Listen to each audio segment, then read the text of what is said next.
Welcome back. In this video, I'd like to share with you an article written by a friend of mine.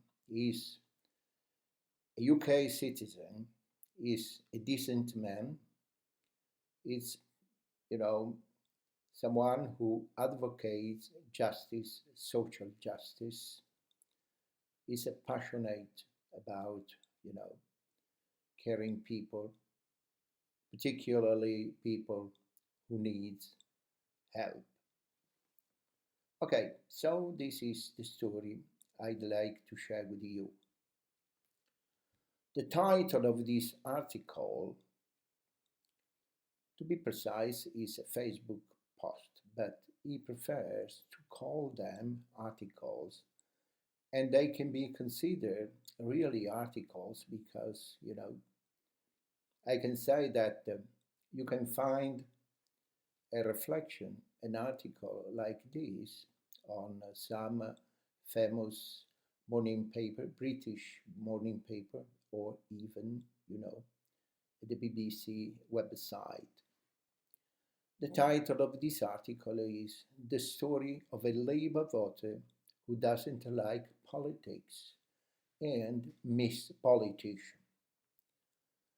Facebook on my page invites me to say what's on my mind. So here it is.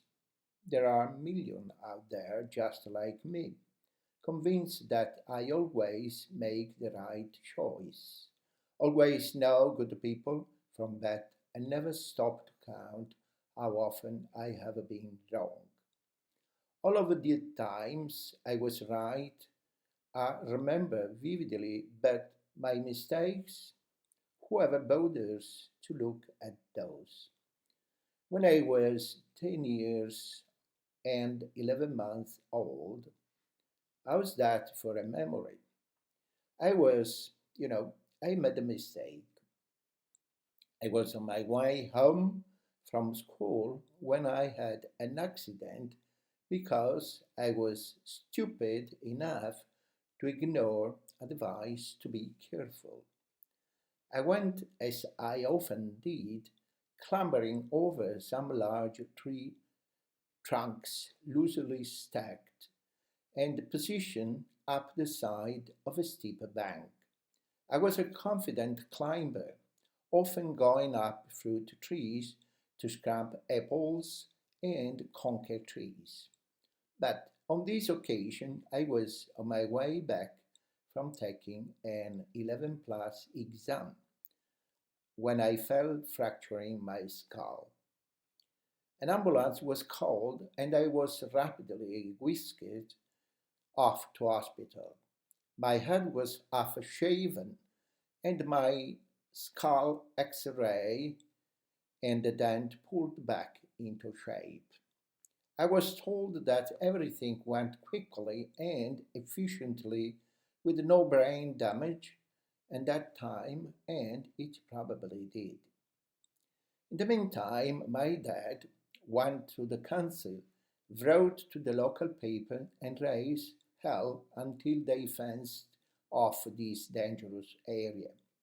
He did it to save other parents having to watch as their kids were taken to hospital and wait for them to recover, and within a few days they installed a fence.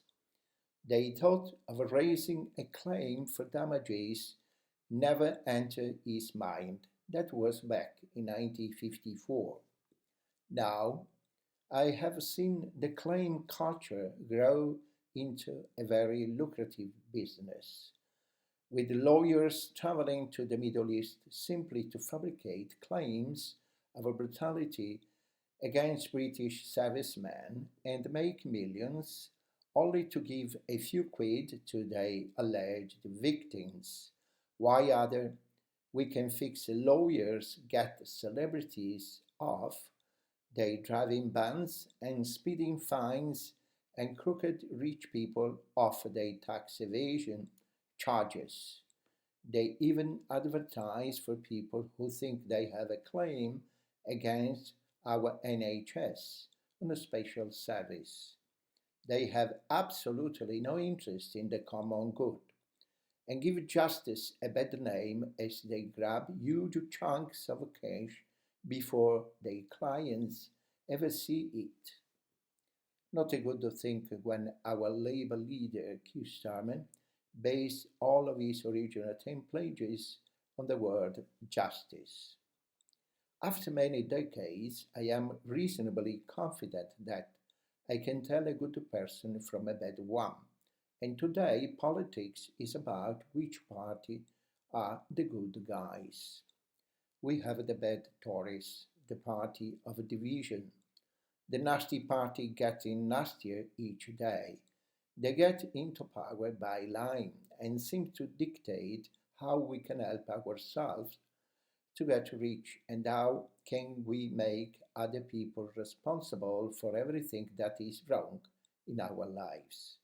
Each time they pick up a divided country, they seek to exaggerate and expand the number of divisions.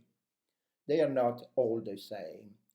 John Mayer sincerely wanted a solution to the Irish Civil War every bit as much as Mo Mowlam and Tony Blair, but he referred to half of his own party as bastards, and they were.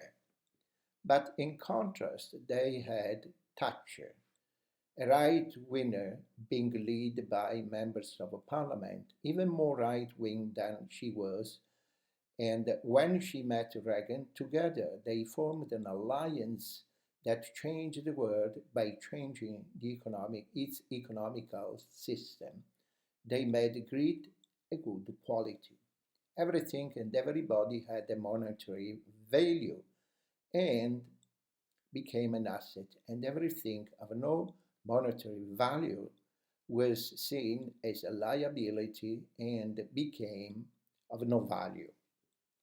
People in the Far East were an asset in the form of a source of a vast quantity of industrials, but poor people willing and able to manufacture all we needed to make a low cost, and in other poor areas there were also many people willing to grow much of the food we required for a pittance. Divide and conquer, just like the Romans and every right winner throughout history. Now we have reached a standstill in economies around the world. Stagnation. Industrial hubs in China, India, and Japan, as well as here and in Europe and South America, are struggling for business. They are struggling because one essential business, the energy supply industries, have increased the price of their products. Also, the wages of the buyers of goods have shrunk to a level where they can't afford to buy all these goods.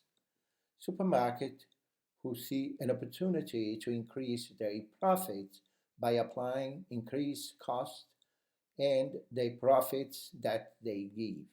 We have a world full of division, with Russia and their supporters versus those backing Ukraine in their fight for survival.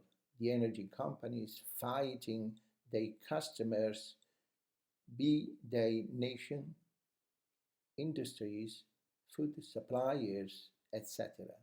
They are, they are all suffering from inflations of these greedy energy companies. We have the world's biggest country in a cultural vacuum, with countries like the 60 richest, UK struggling to make an economy created only ever to reward the rich, spread its wealth to cover more of our people's needs. And it just won't do it. While it won't unless we have a change in the value of a life of more than a half of the voters who can't vote for another 2 years, frozen to just stare as this totally incompetent Tory government carry on divided us, while they pillage what's left of our country.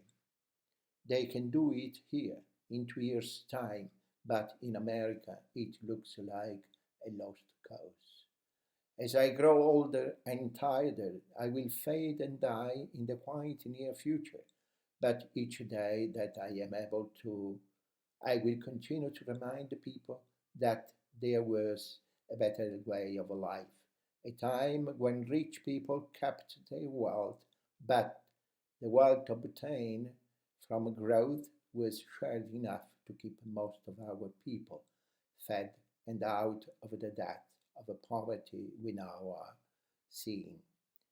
It may have been a false plateau in the Blair Brown phase of government on our travel down the slope leading to oblivion, but it's all that I can see to cling on to. It's a time for justice to come back to the mid position.